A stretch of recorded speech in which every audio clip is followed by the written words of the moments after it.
দেখুন, এই অনুষ্ঠানের এইটুকু দেখে কেউ যদি ভাবেন যে দেবরাজ চক্রবর্তীর বিরুদ্ধে অভিযোগ শুধু ওই হুমকি, তোলাবাজি আর বিপুল পরিমাণ সম্পত্তিতে সব আবদ্ধ আছে, তার বেশি কিছু নয়, তিনি সম্পূর্ণ ভুল ভাবছেন। কারণ 2021 সালে ওই ভয়ঙ্কর পোস্টপোল ভায়োলেন্সে এই দেবরাজ চক্রবর্তীর নাম জড়িয়েছিল। একাধিক ঘটনা যেহেতু তরুণজ্যোতি বলে দিল, আমি আর রিপিট করছি না।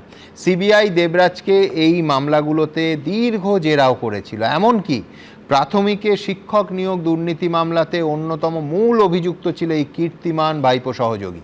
আপনাদের মনে পড়বে যে এই অনুষ্ঠানেই দেখিয়েছিলাম সেই সময় সিবিআই দেবরাজের একাধিক আস্তানায় তল্লাশি চালিয়ে 15টা অ্যাডমিট কার্ড উদ্ধার করেছিল, যা কেন দেবরাজের অফিসে এলো, কি করে এলো, তার কোনো সন্তোষজনক উত্তর কিন্তু দেবরাজ চক্রবর্তী দিতে পারেনি। শুধু তাই নয়, সরকারি চাকরিতে বদলি সংক্রান্ত বহু নথি সিবিআই উদ্ধার করে দেবরাজের কাছ থেকে। আমার অবশ্যই আবার প্রশ্নটা থাকবে যে সিবিআই এতদিন কি ঘুমোচ্ছিল? কি হলো তারপর? তার কোনো ফলো আপ আমার অন্তত জানা নেই।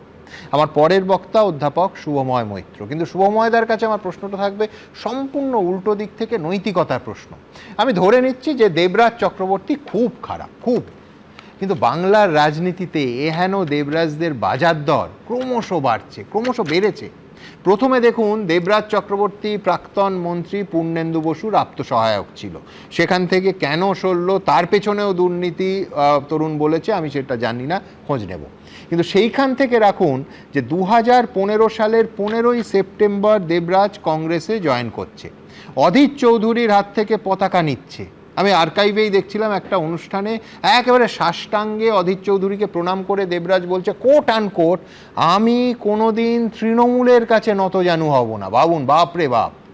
অধীর চৌধুরী খুব স্বাভাবিকভাবেই এই দেবরাজ চক্রবর্তীকে টিকিট দিল বিধাননগর পুরসভার ভোটে।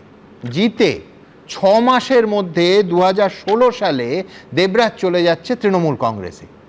অভিষেক বন্দ্যোপাধ্যায়, অন্য কেউ ছোটোখাটো নেতা টেতা নন, অভিষেক বন্দ্যোপাধ্যায়ের হাত থেকে তৃণমূল কংগ্রেসের পতাকা নিচ্ছে দেবরাজ। তারপরে হাজার একটা অভিযোগেও কেউ কেশাগ্র স্পর্শ করতে পারছে না দেবরাজ চক্রবর্তী। তাহলে শুভময়দার কাছে প্রশ্ন থাকবে যে এই ধরনের চরিত্ররাই বাংলার রাজনীতিতে রাজ করেছে, দেবরাজদেরই রাজ। আর দল বদল করলেও এদের কিন্তু কেউ কখনো বিশ্বাসঘাতক বলে না, তাই তো?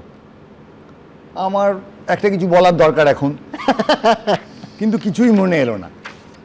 ফস করে বলে বসলাম, তাহলে গোবরডাঙ্গা। চুপ কর বলছি, পেলা চুপ কর। টেনিদা দাঁত খিচলো, নিজে 1 নম্বর গোবর গণেশ, গোবরডাঙ্গা লিলুয়া ছাড়া আর কি বা খুঁজে পাবে।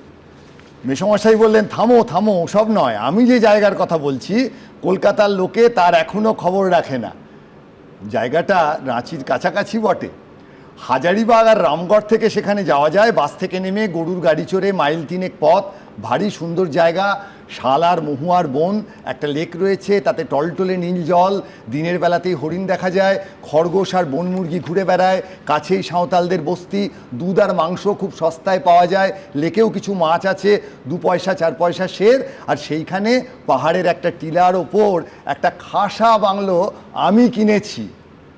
বাংলোটা এক সাহেব তৈরি করেছিল, বিলেত যাওয়ার আগে আমাকে বেচে দিয়ে গেছে। চমৎকার বাংলো, তার বারান্দায় বসে কত দূর পর্যন্ত যে দেখতে পাওয়া যায় ঠিক নেই। পাশেই ঝর্ণা, 12 মাস তীর তীর করে জল বইছে। ওখানে গিয়ে যদি 1 মাস থাকো, এই রোগা প্যাঁকাটির দল, মানে তৃণমূল কংগ্রেসের কথা বলছিলাম আর কি, সব একেবারে ভীম ভবানী হয়ে ফিরে আসবে। এইখানে আসবে যে মূল প্রশ্নটা, আপনি যে প্রশ্ন করছেন কেন এদের এত দাম, এবার একটু তত্ত্বে আসা যাক। নারায়ণবাবু যেটা আগে লিখে গেছিলেন সেটা হচ্ছে রাজনৈতিক সমাজ এবং সেখান থেকে রাজনৈতিক অর্থনীতি। অর্থনীতির নিচের তলায় পুঁজির কেন্দ্রীভবন। এই যে অভিজিৎ বাবু, কিশোর বাবু, এনারা যে কাজকর্মগুলো করছেন, এইখানে একটা পুঁজির কেন্দ্রীভবন ঘটছে। এখান থেকে যেটা আসে তাকে বলে স্বজন পোষক পুঁজিবাদ। এটা কি? এটা হচ্ছে নন কর্পোরেট ক্রোনি ক্যাপিটালাইজেশন। আমরা যেমন আম্বানি, আদানি, টাটা, বিড়লা, কংগ্রেস থেকে বিজেপি পর্যন্ত বলি, লক্ষ লক্ষ কোটি টাকা যে কেন্দ্রের আমাদের সরকারের টাকা, সেগুলো এই প্রাইভেট কোম্পানিগুলিতে যাচ্ছে, তারা লোন নিচ্ছেন, লোন শোধ করছেন না। ঠিক একই রকমভাবে তৃণমূল কংগ্রেস বাংলায় একটা এই যে রাজনৈতিক সমাজ থেকে রাজনৈতিক অর্থনীতি বিকেন্দ্রীভূত স্বজন পোষক পুঁজিবাদ থেকে একটা জায়গায় আমাদের পৌঁছে দিয়েছিল, যে সরাসরি লড়াই করেছে কেন্দ্রীভূত কর্পোরেট আধিপত্যের সঙ্গে। অর্থাৎ যখন কেন্দ্রীয় সরকারের বিরুদ্ধে তৃণমূল নেতারা হয়তো অনেক সময় ঠিকই বলছেন, লক্ষ লক্ষ কোটি টাকার হিসেব দিচ্ছেন, ঠিক একই সময় তৃণমূল কংগ্রেসের 15 বছরের রাজত্বে লক্ষ লক্ষ কোটি টাকা এই নন কর্পোরেট ক্রোনি ক্যাপিটালিজমের আওতায় গেছে। এবং সমস্ত রাজনৈতিক দল, সিপিএমের কথা খুব একটা জানি না, তাদের নাকি টাকা পয়সার খুব অভাব, কিন্তু কংগ্রেসের অধীরবাবু সরাসরি কিন্তু মাথা নত করেছেন এই দেবরাজ বাবুদের কাছ থেকে।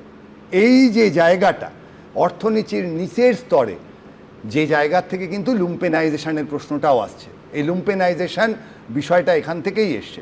তরুণ জ্যোতিদের কাছে কিন্তু প্রশ্ন থাকবে, এই যে ডিম ছোঁড়া চোখের সামনে হচ্ছে, নিশ্চয়ই জনগণের ক্ষোভ, কিন্তু তরুণ জ্যোতিরা কিন্তু আটকাতে পারছে না কড়া হাতে। ওটাও অন্য একটা রাজনৈতিক লুম্পেনাইজেশন, যার সঙ্গে টাকা পয়সার সম্পর্ক এখনও দেখা যাচ্ছে না। এই ডিমের দাম নিশ্চয়ই কয়েক লক্ষ কোটি টাকা নয়। এই যে জায়গাটা, এই জায়গাটা কিন্তু খুব পরিষ্কার বুঝতে হবে। তরুণ জ্যোতি ইনভেস্টিগেটিভ জার্নালিজম করলেও দুর্দান্ত হতো, যেভাবে বলেছে, তার ব্যক্তিগত যে কথাগুলো বলেছে, গায়ে কাঁটা দেওয়ার মতো তরুণ জ্যোতি।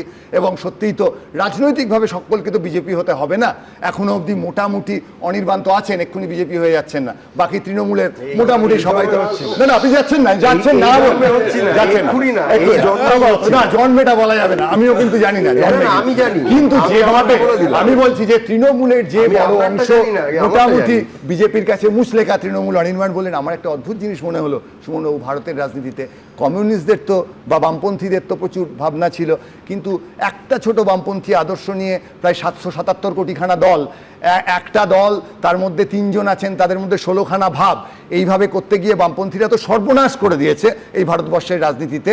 ঠিক একই রকমভাবে কোনো আদর্শ ছাড়া, নীতি ছাড়া, শুধু দুর্নীতি এবং দুর্বৃত্তায়নের ওপর দাঁড়ানো একটা রাজনৈতিক দল তৃণমূল কংগ্রেস, যে কতগুলো ভাগে ভাগ হচ্ছে অনির্বাণবাবু, আপনি যখন তৃণমূল কংগ্রেসে কোনটায় আছেন সেটা আপনি ঠিক করবেন।